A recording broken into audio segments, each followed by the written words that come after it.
Buenas noches, bienvenidos al banquillo, gracias por estar con nosotros.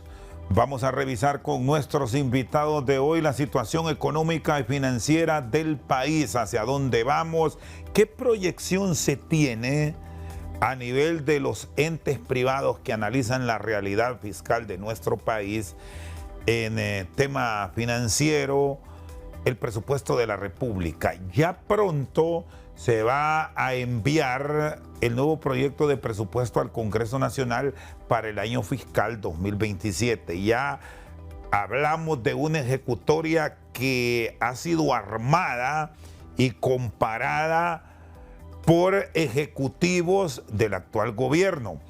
El presupuesto actual, el del 2026, si bien es cierto, se realizaron modificaciones, es un presupuesto que había sido planteado por la administración anterior.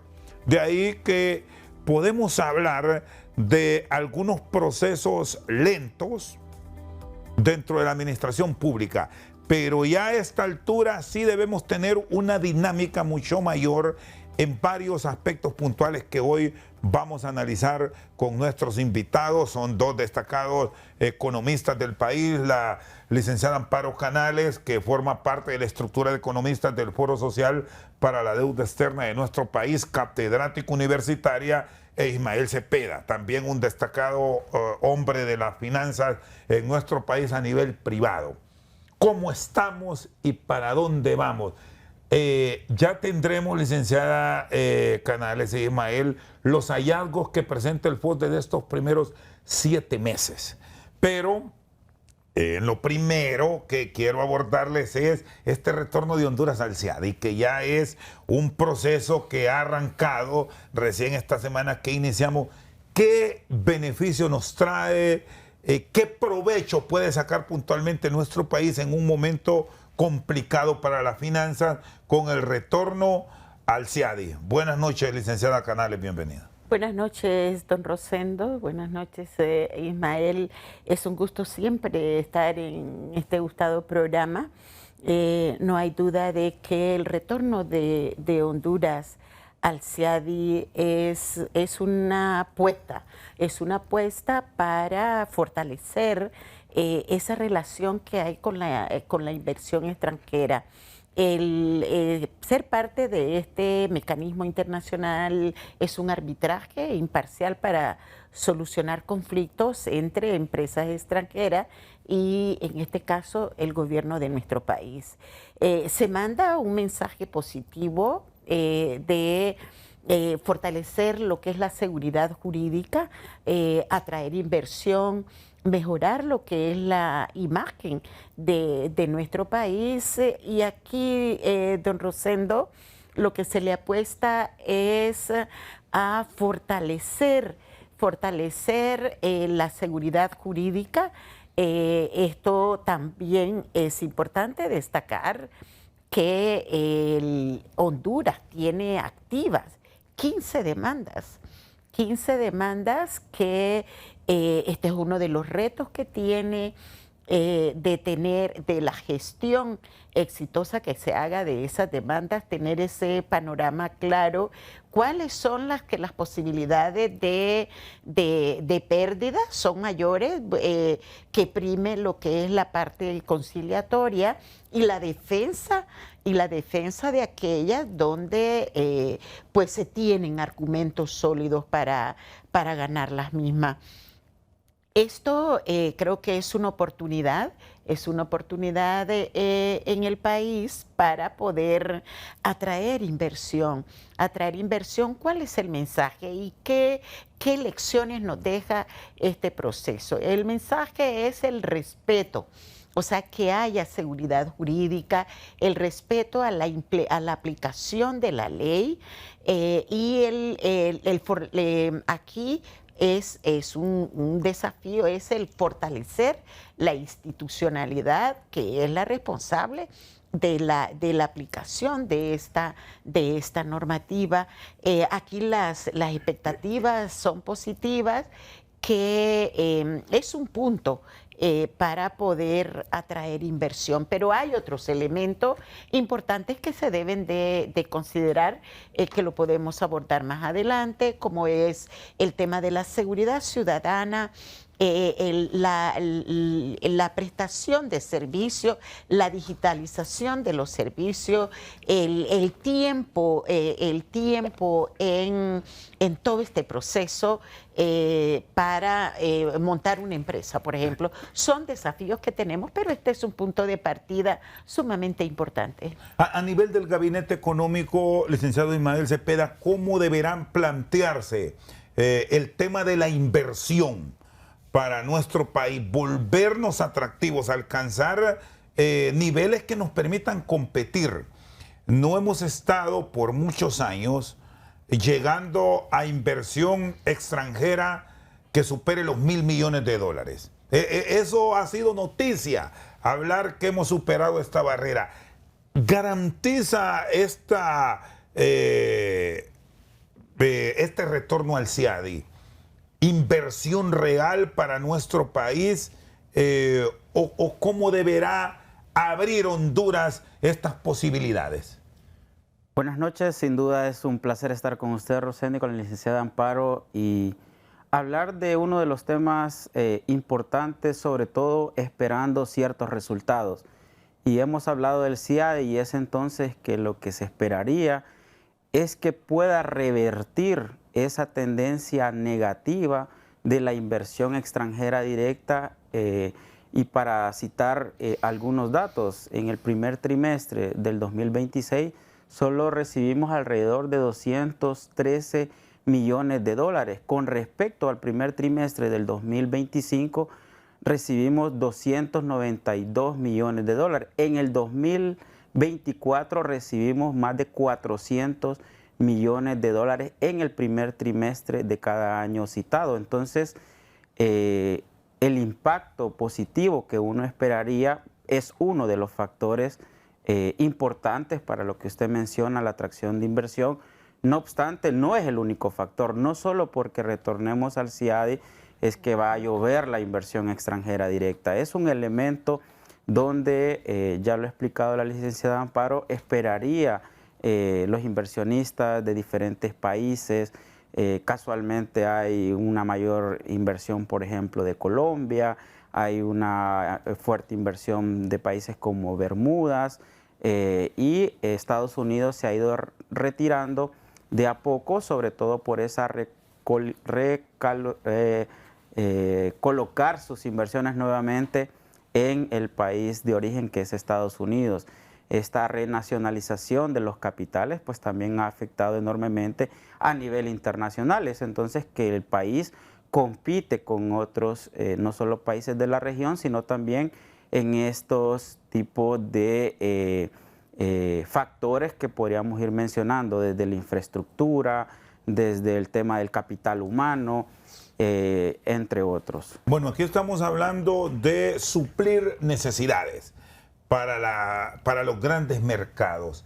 ¿Qué debe ofrecer Honduras para tener ese atractivo y que lleguen estas inversiones? Porque de eso va a depender en parte fortalecimiento de nuestra moneda, apertura de nuevas fuentes de trabajo, un mejor espacio para tener un país con oportunidades. Viendo otros factores que ya los vamos a ir enumerando, pero ¿qué podemos ofrecer para que capitales como los estadounidenses nos miren a los hondureños?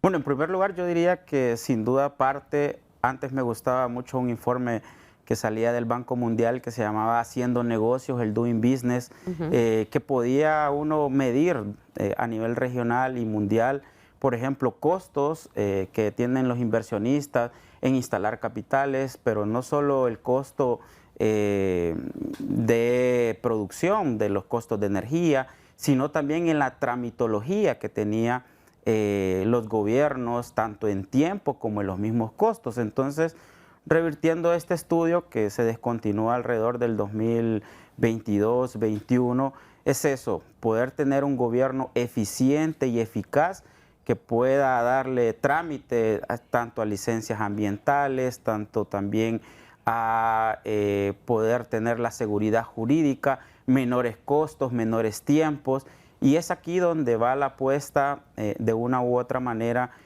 a los gobiernos poder ser atractivos para la inversión extranjera directa, tener la suficiente capacidad para, y con esto no estoy diciendo que una licencia ambiental debe de saltarse todos los requerimientos técnicos o darlas por dar las licencias sin hacer el costeo y tener estrategias de sostenibilidad ambiental las empresas, sino todo lo contrario, de ser riguroso, pero a una simplificación donde los inversionistas no vean más bien un obstáculo instalarse con este tipo de licencias, sino todo lo contrario. ¿Qué garantías? Usted me hablaba, licenciado Canales, de garantías y como tal las debe ofrecer Honduras, porque no solamente volver a este mecanismo de arbitraje internacional, es, digo ahora, seguridad jurídica, el tema de la tenencia de tierras, por citar un caso puntual que involucra muchos recursos, tanto nacional como extranjero, que habrá que verlo, pero hablando de esas garantías, ¿qué ofrecer? Digamos, esto se resume en reglas claras en los diferentes ámbitos, reglas claras en el aspecto tributario, reglas claras en lo que es la tenencia de la tierra, todo lo que tiene que ver con el tema de servicios, y aquí hay un punto fundamental que tiene que ver, por ejemplo, el servicio de energía, que es básico, el costo de estos servicios, porque estamos compitiendo, competimos con Guatemala, competimos con El Salvador, inclusive con Costa Rica, ¿no? Dependiendo de la inversión que se estimule para venir al país. Y aquí ese es uno de los desafíos fundamentales que tiene el poder, el cómo se mejora la imagen del país en el tema de seguridad jurídica, el tema de los costos de servicios, de la mano de obra. Y un punto clave aquí, don Rosendo, tiene que ver también con la seguridad ciudadana. En un entorno marcado por la profundización de la violencia, esto repercute en mayores costos para las empresas, ya que tienen que proteger tanto sus bienes como sus empleados. Entonces, el tener un clima violento, esto no favorece para atraer la inversión. Todo lo contrario, aleja la inversión y vuelve que el complicado hacer negocio. ¿De qué estamos hablando? De un entorno de clima de negocio que es favorable para la inversión, y pasa por todos estos elementos: seguridad ciudadana, seguridad jurídica, el tema tributario, los incentivos tributarios no es el primer lugar, ya está como en cuarto o quinto lugar al momento de decidir dónde invertir. Se ha arreglado la casa sobre decisiones que arrastramos de la administración anterior, o aún hay algunos aspectos que se deben corregir entre la relación de estados. Y planteo esto visto que Estados Unidos históricamente, y luego podemos citar a países de la Unión Europea y algunos aliados estratégicos de Asia, han sido los mercados y los socios comerciales de nuestro país. Tras las decisiones tomadas en el gobierno pasado que afectaron a muchas industrias, a muchas inversiones, ¿nos sigue pasando factura esto o ya estamos enrumbando el país a vernos como una opción? Bueno, yo hablé de Estados Unidos, de Europa y de Asia. Lo primero que tenemos que ver es el vecino. Claro. Para el vecino, Guatemala es una economía muy potente en comparación con el resto de los países de la región. ¿Cómo estamos en esa relación, Ismael? No, y ahora El Salvador también se ha convertido El Salvador, un gran competidor en temas de seguridad y tecnología. No, y eso también nos lleva a decir que nosotros como país tenemos ciertos beneficios ya prácticamente naturales, como por ejemplo un puerto, por ejemplo una zona semi-industrial, industrializada en el Valle de Sula, y a pesar de algunos obstáculos como los que ya hemos mencionado, hay cierta infraestructura que sí permite enormemente potenciar ciertas industrias. Y luego, usted acaba de mencionar un punto muy importante, que es la relación con nuestro principal socio comercial. Si hoy por hoy, en esta guerra arancelaria que se está dando y en pues, el anuncio de hace un par de semanas o prácticamente un mes, a Honduras no se le incrementó los aranceles, por ejemplo, en toda esta anuncio que hizo el Departamento de Estado de Estados Unidos, sobre todo porque se toma como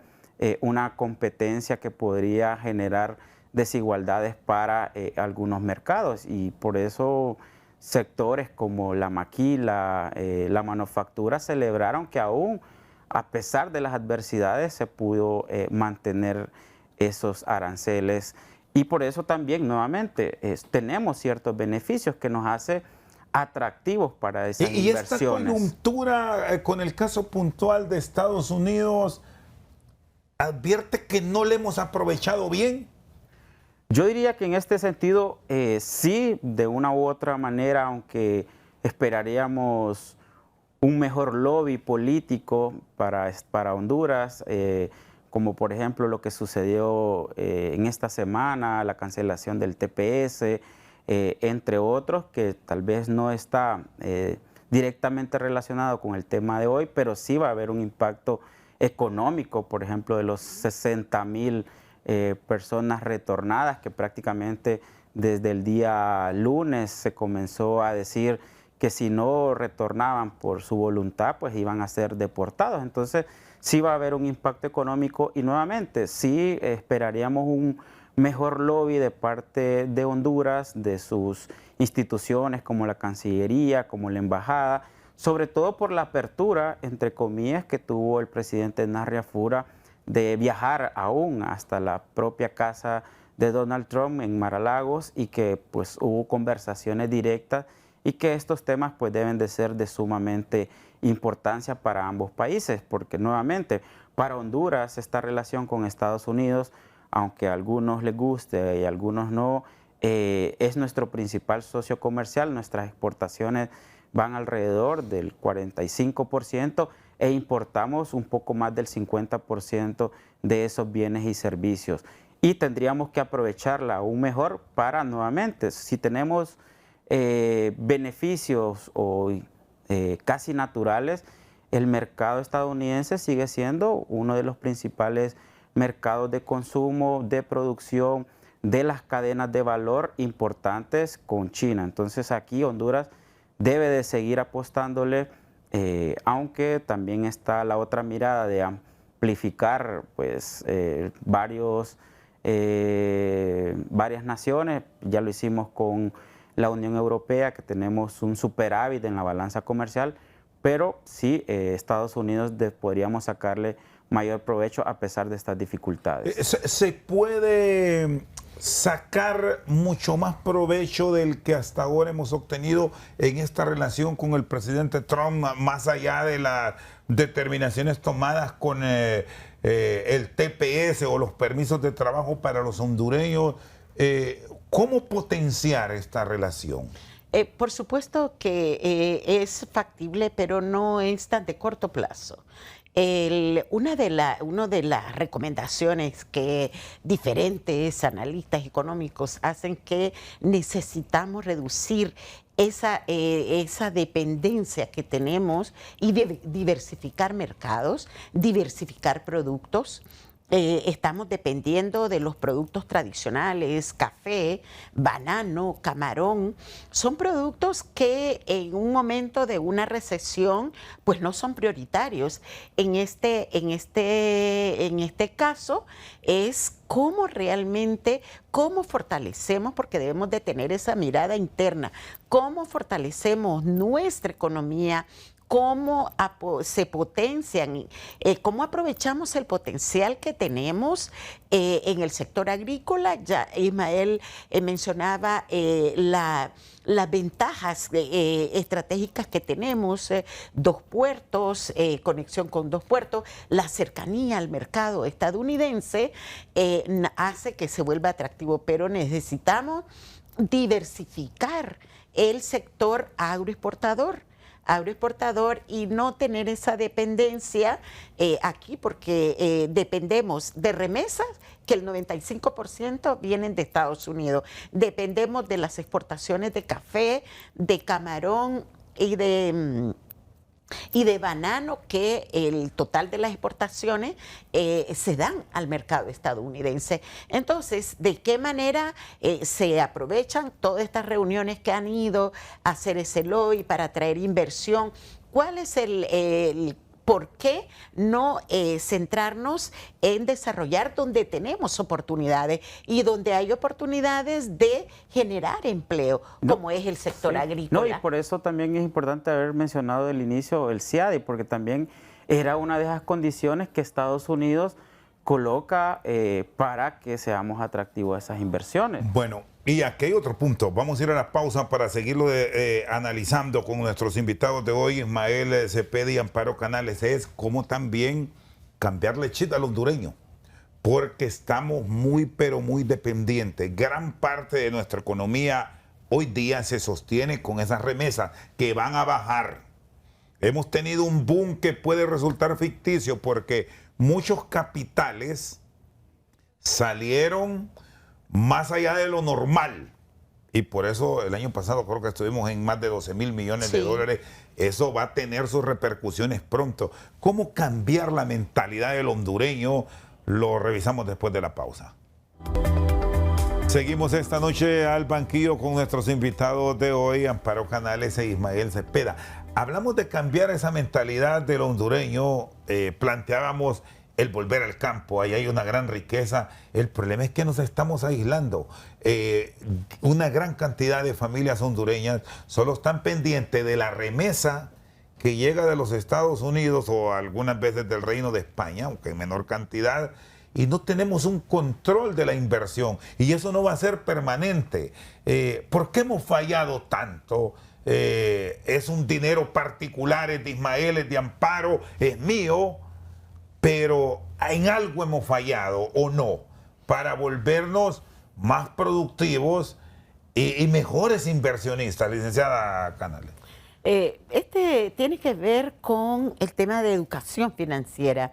Esto, digamos, ese es el otro lado que tienen el tema de las remesas, o sea, el hacer esa dependencia y las personas se vuelven improductivas, esperando nada más esos recursos por las remesas. Es lo que se le llama en la enfermedad holandesa, ¿no? De que el perjuicio que provoca al tener toda una población esperando nada más las remesas, y ahí lo que se requiere, todavía tenemos la oportunidad de aprovecharlas en establecer programas para un uso inteligente de las remesas, porque actualmente, según las estadísticas del Banco Central, el 92% de las remesas se destinan para cubrir gastos de alimentos, educación, salud, y apenas un 8% para inversión, pero eso requiere toda una política pública para desarrollar programas con contraparte. Conozco el caso de una institución financiera que está diseñando, porque está en fase de diseño, un producto financiero para apoyar a mujeres emprendedoras. Y la remesa es la garantía, y luego hay un esquema de financiamiento para el desarrollo de emprendimientos, porque lo que debe de buscarse es cómo se le da sostenibilidad a esos ingresos. Ahora nos vamos a ver de las personas que vienen retornadas y allá allá hay dos problemas, o sea que no solamente es cómo se reinserta, qué es lo que tiene aquí para continuar con su vida, y luego está el hogar que le mandaba la remesa. Entonces, ahí hay dos problemas fundamentales. Entonces, es cómo, pero creo que eso ya debimos de haber aprovechado todas estas oportunidades, pero aún se puede hacer en buscar opciones de financiamiento para apoyar esta remesa e impulsar lo que son los emprendimientos. Pero esto, con esto cierro, don Rosendo, que se requiere educación financiera orientada a cómo darle sostenibilidad a los ingresos que actualmente están recibiendo. ¿Qué va a pasar en nuestra economía y en nuestras finanzas con esto que a todas luces nos muestra que viene una reducción? No tendremos registros de 12.000 millones de dólares. Estamos a las puertas de una baja, Ismael. Bueno, eso puede ser relativo, sobre todo porque el mismo Banco Central, al inicio de la proyección del programa monetario 2026 y 2027, hablaba de alrededor de un 13% de crecimiento en las remesas. No obstante, en la revisión del mes de julio, inicios de agosto, dijo, bueno, la tendencia es todo lo contrario, va a ser de un 7-8%. Entonces, este año se espera más de 13.500 millones de dólares. Y a pesar de las restricciones, como lo hemos visto, el ejemplo del TPS, en mi análisis realmente no va a haber una caída inmediata, ni ni el próximo año, sobre todo porque más gente se va. A pesar de todo lo que viven en la ruta migratoria, de dolor, sangre, lágrimas, muerte, las personas, y eso nos trae a las causas de estas remesas. La causa es que esas personas, esas familias, no encontraron oportunidades en el país y aún teniendo un trabajo, tenían un ingreso por debajo de satisfacer las necesidades básicas. Entonces también hablamos de salarios justos, hablamos de lo que teníamos en la pausa, de la productividad de estas personas, que posiblemente hay sectores que sí se han visto descuidados desde la inversión privada, estatal, y otros que de una u otra forma también han desplazado a la mano de obra calificada, no calificada. Pero cierro con algo, sí va a haber un crecimiento porque hay más gente que se va, a pesar de todos los obstáculos, porque las condiciones del país son precarias. Y segundo, las familias hacen un esfuerzo para enviar más dinero a sus familias. Ahora, veamos este escenario entonces que nos plantea Ismael. ¿Qué hacer para volver más efectiva una inversión producto de las remesas, si es que se puede plantear un programa? ¿Existen mecanismos que ustedes, los economistas y los financistas, pueden plantear para no entrar estrictamente en el consumo y migrar a una inversión que vaya más allá de ese 8% y de pronto fijarnos metas, aspirar a un 20% en un primer proceso? ¿Y por qué no seguir creciendo para tener mayor prosperidad? Porque si no, está entrando y saliendo, y muchas veces hasta en asuntos suntuarios. Claro, claro. Aquí hay varios ejemplos. Guatemala ha sido campeón del uso para inversiones, sobre todo en mancomunidades, comunidades indígenas, que hay N cantidad de casos. México es otro de los países que han aprovechado la remesa.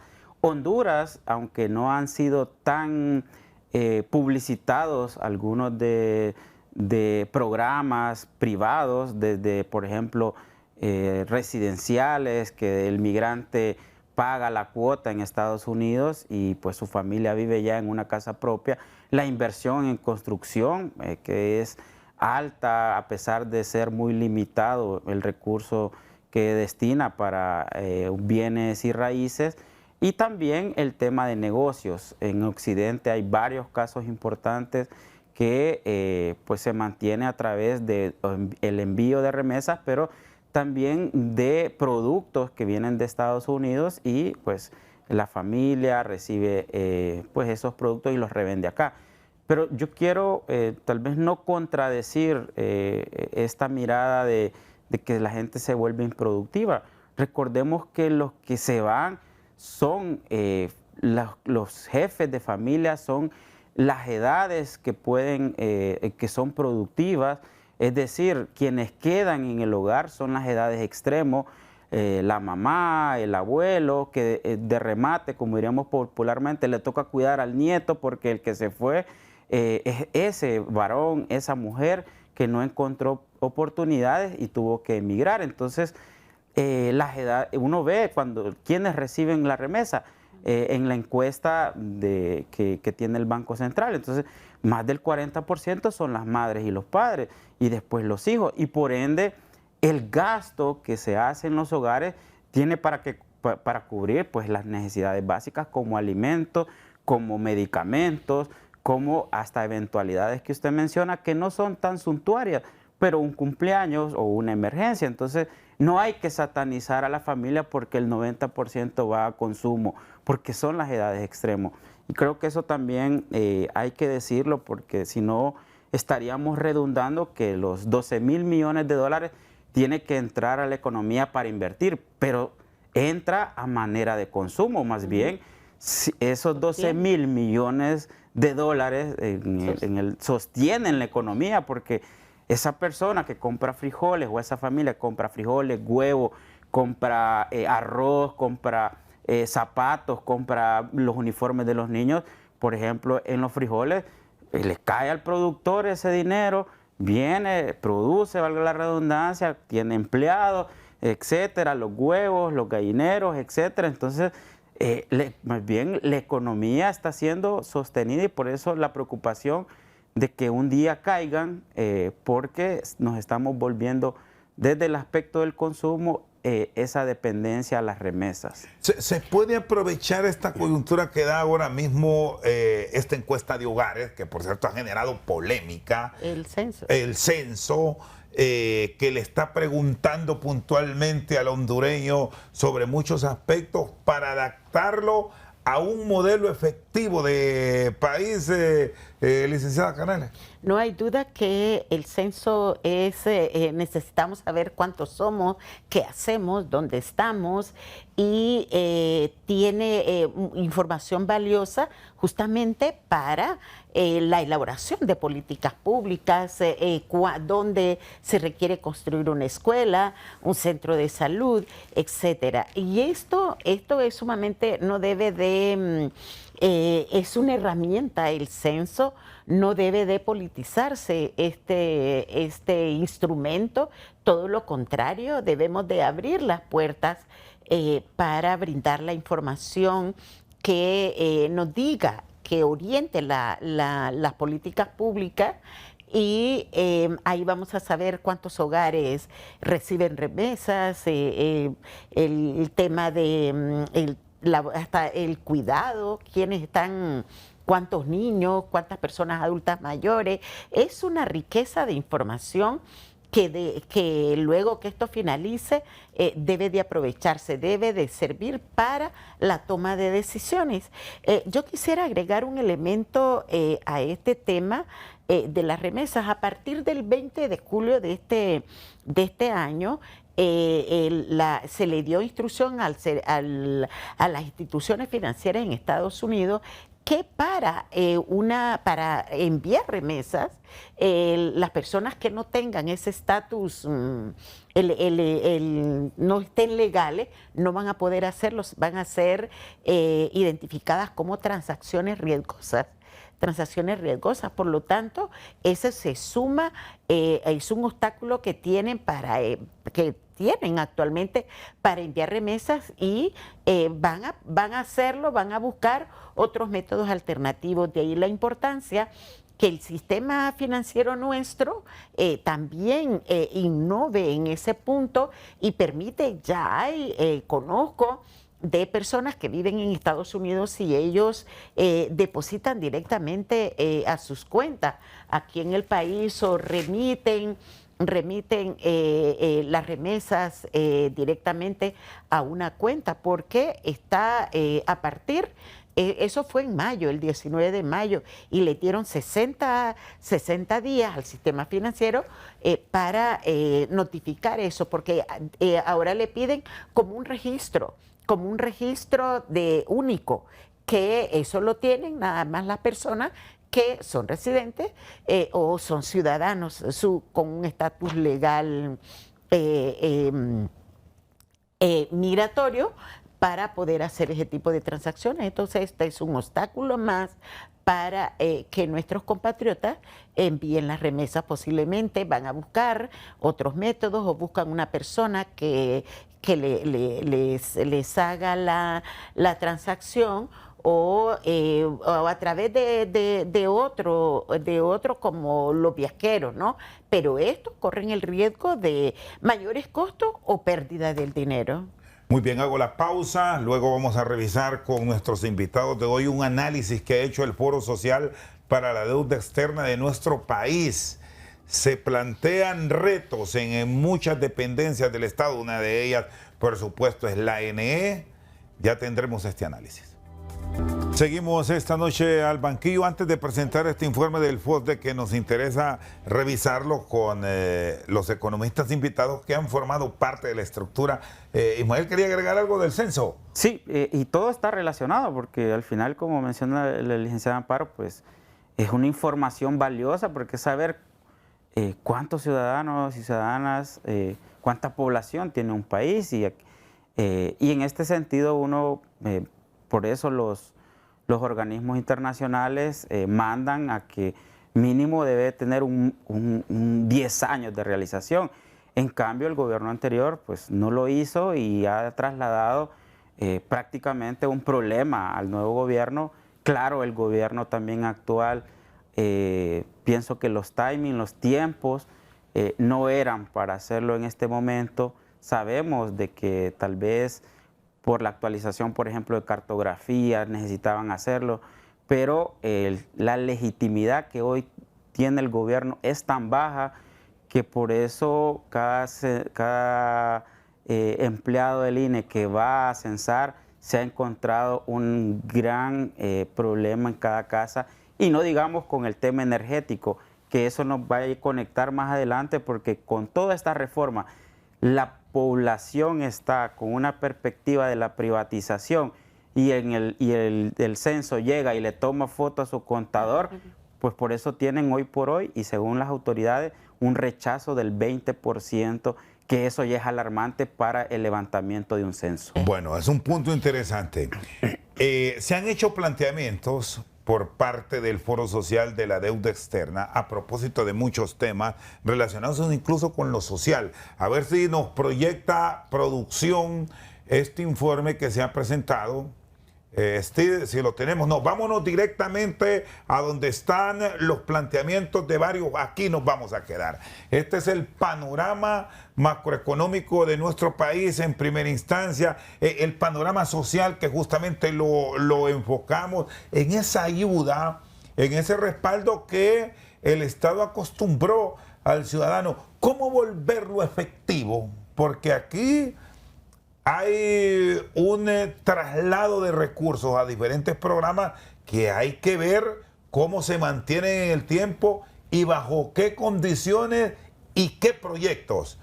Por favor, licenciada Canales. El tema social está vinculado con el presupuesto. El presupuesto es una herramienta digamos que una de las principales herramientas de desarrollo que tiene el país. Empezamos este año con un retraso en la aprobación del presupuesto. El 19 de abril se aprobó Entonces, de acuerdo a la ley orgánica de presupuesto, se opera con el presupuesto del año anterior. En este punto es fundamental cómo la ejecución que tenga al 31 de julio, esto se llevaba el 47%, cuando de acuerdo a todo lo que es el esquema en esa aprobación y en esa ejecución del presupuesto, debería de estar más allá del 50%. Entonces, ¿qué es lo que hay? Es una ejecución lenta del presupuesto, pero más allá de esto, lo que es cómo estos recursos se convierten en acciones concretas para atender las demandas y necesidades de la población. Entonces, aquí en el tema social está todo lo que tiene que ver con salarios, tiene que ver con la canasta básica, y aquí hay un elemento central, que vino a hacer más complejo este panorama, y fue toda la crisis originada con el tema de la guerra de Irán con Estados Unidos, y los movimientos que vimos del incremento de los precios de los derivados del petróleo, concretamente de los combustibles en nuestro país. Esto vino a encarecer los precios de la canasta básica, hasta llegar que el salario mínimo es insuficiente para cubrir el costo de la canasta. ¿Y esto en qué se traduce? En precariedad para los hogares, en sustituir productos, en un deterioro de la calidad de vida. Por otra parte, hay otro elemento central en esto que viene a profundizar la problemática aquí en el país, y tiene que ver con todo lo que implica este incremento de los precios. Los combustibles son el motor que activa la economía. Pudimos ver incremento del precio del transporte, de interurbano, el transporte de carga, lo que son el transporte de los insumos para la producción, y esto ha hecho que se vincula a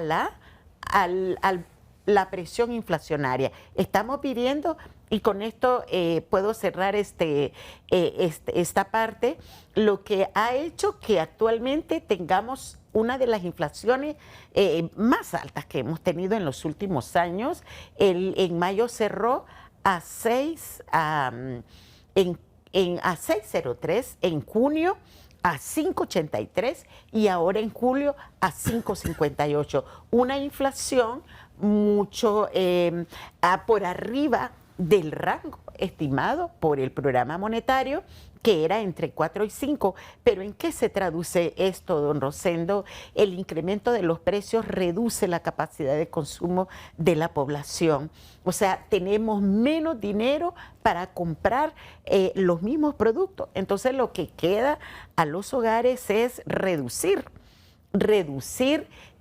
los productos o sustituir productos en detrimento de la calidad de vida de la población. Bueno, y son 10 puntos al final los que plantea en cuanto a panoramas de país el Foro Social de la Deuda Externa.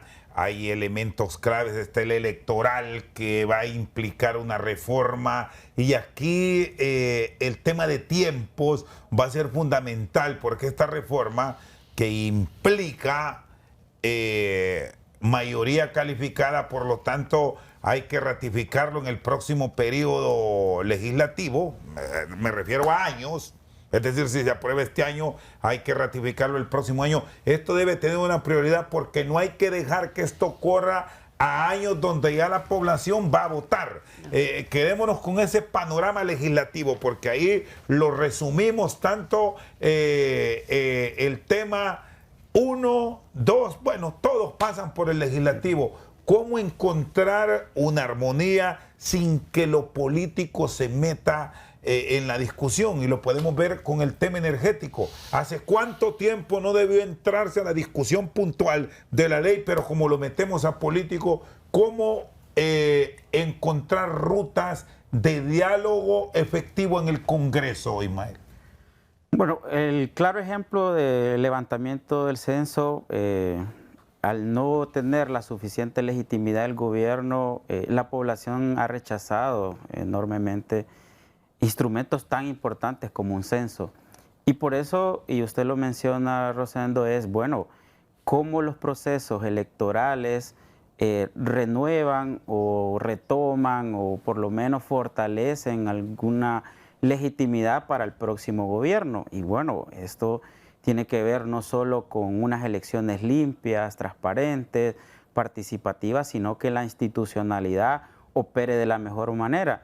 Si hubo juicios políticos en este panorama que hace el FOSDE, menciona, bueno, hemos debilitado de una u otra forma a través de los juicios políticos de las instituciones como el CNE y el TJE, esa institucionalidad. ¿Y por qué menciono esto? Porque no fue parejo, vamos a decirlo de manera popular, o sea, prácticamente fue contra un partido, porque las otras dos consejeras salieron pues como Pedro por su casa a otras instancias, a unas para embajadas o las dos a embajadas, pero entonces ahí es cuando ciertas reformas son necesarias por los tiempos, como usted menciona, y sobre todo un elemento muy importante, que es cómo se renueva, retoma la confianza del ciudadano en los procesos electorales para que no exista un ausentismo del mismo. Y aquí tiene que ver con que podemos hablar de la ciudadanización de las mesas, de otra estructura del Consejo Nacional Electoral, del Tribunal de Justicia Electoral, entre otras, porque creo yo, y tal vez estas no son aseveraciones del FOSDE, sino mías, es que el modelo, sobre todo por estos conflictos partidarios, se agotan rápidamente.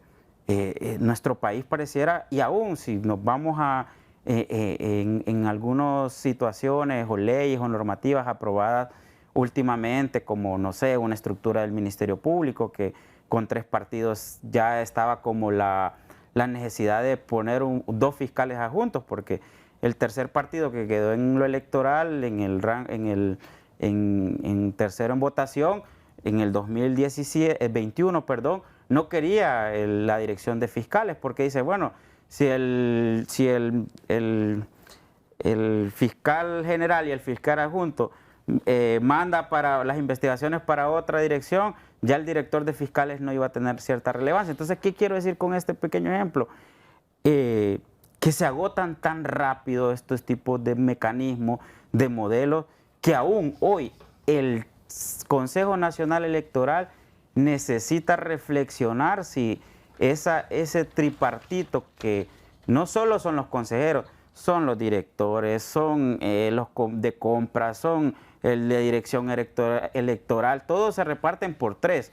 Entonces, ¿es realmente gobernable un Consejo Nacional Electoral con 3 cabezas en todos lados? Bueno, ahí queda ese interrogante. Hacemos la pausa y seguimos revisando estas otras investigaciones relacionadas con la situación de país que ha planteado en estos primeros 7 meses de administración el Foro Social de la Deuda Externa. Bueno, estamos cerrando al banquillo. Ahí dentro de las revisiones que plantea el FOSDE está el tema energético, que va a tener implicaciones serias en el tema del presupuesto de la República. ¿Cómo deberá plantearse en medio de la difícil situación financiera que atraviesa el país? Por favor, Ismael. Bueno, esas son de las grandes preguntas, no solo si se van a llevar a cabo las reformas, sino, y ligándolo a uno de los puntos también muy importantes del presupuesto 2027, es cómo ante estas reformas que se supone van a colocar un marco de gobernanza, una atracción de inversiones, cómo quedará, por ejemplo, la Empresa Nacional de Energía Eléctrica en el presupuesto 2027, cómo quedará el mismo Ministerio de Energía, si se habla de la escisión y se habla de tres prácticamente empresas, tanto de transmisión, de generación y de distribución, comercialización, y es entonces que los retos para el presupuesto 2027, en este caso de manera específica para el sector energético, es, bueno, ¿qué resultados esperamos? Porque no será de la noche a la mañana que se va en la aprobación de estas reformas a transformar una empresa tan inmensa como lo es la ENE, y lo que implica, y aquí va también relacionado a otros panoramas, como lo menciona el FOSDE, es lo económico para los hogares, si estas reformas van a mejorar la factura de energía de manera inmediata, que no lo va a hacer, o el mismo costo de producir en el país, que ya hemos hablado al inicio, que son de los factores para atraer inversiones. Entonces, uno no solo es de consumir la energía para los grandes sectores industriales, sino si con esta reforma va a poder asumir su propia energía y hasta venderle a los demás. Entonces, también esta reforma va a tener una implicación en el sistema económico del país. Bueno, aquí sin duda es el gran reto. Enfrentar el proceso de reformas con una salvedad. No es que ahora que se aprueben, es que mañana vamos a tener una respuesta. Este es de un periodo que deberá existir un sostenimiento para comenzar a ver luces a propósito de la NE en un par de meses, de años. Sí, no hay duda, don Rosendo, para ir cerrando, que la agenda de este próximo semestre incluye reformas relevantes, la reorganización del sector eléctrico, la aprobación del presupuesto 2027 que refleje las prioridades para atender las demandas y necesidades de la población, y el marco anticorrupción, porque es una ley que está pendiente. Ya el presidente ha anunciado que se va a remitir al Congreso. Todo esto, todas estas decisiones nos van a indicar cuál va a ser la sostenibilidad fiscal, el tema de competitividad, y lo más importante es cómo cerrar un año y entrar al 2027 orientando las políticas públicas para que el crecimiento económico se convierta en bienestar para la población. Esto pasa porque este presupuesto 2027 realmente se prioriza en sectores que son generadores de empleo. Estamos hablando del sector agrícola, del turismo, la construcción, todo el tema de los servicios. Y este es un gran reto que tiene el gobierno. Ya están todos los elementos. Entendimos lo que pasó en este 2026, pero el 2027 han tenido la oportunidad para organizarlo, para planificarlo, para priorizar, detectar cuáles son las principales necesidades y orientar hacia ese elemento. No hay duda que va a ser un semestre marcado por hitos relevantes y tiene que ver con reformas estructurales en el país. Muy bien, le agradezco tanto al licenciado Ismael Cepeda como la licenciada Amparo Canales, que nos han acompañado esta noche aquí en Al Banquillo. Es un tema de amplia discusión. Hay otros puntos que pone como panorama de país prioritario el Foro Social de la Deuda Externa, que justamente deberá pasar por el Congreso Nacional. El tema de la corrupción que ahí se plantea. Hay una iniciativa que ya el Ejecutivo ha enviado. También habrá que revisar procesos del tema de la opinión pública en nuestro país. Por su sintonía esta noche, muchas gracias.